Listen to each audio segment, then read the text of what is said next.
Cananıma cananım,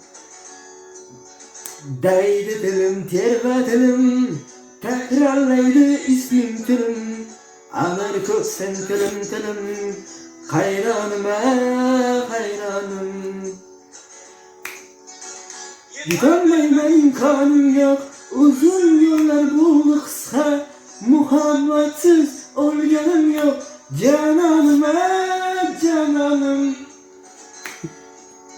Sevdim desem kırgen niye, sezdirmeyin kıygen niye, beni yaman sevgen niye, sarsanıma sarsanım. Sarsanıma sarsanım. Seni izlep kim toptu, mihrin izlep kim toptu, bana da hoş şer yoktu, cananıma armanım. Zarından bulsaydı, kalmaz mıydı armanım, sen hem silseydi, cananıma cananım. Tekrarlaydı ismin tilim, anar köksen tilim tilim, hayranıma hayranım.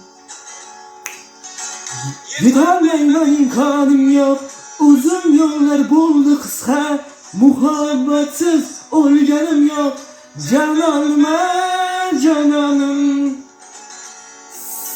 Sevdim desen kırgen niye, sezdirmeyin kırgen niye, beni yaman sevgen niye, sarsanıma sarsanım.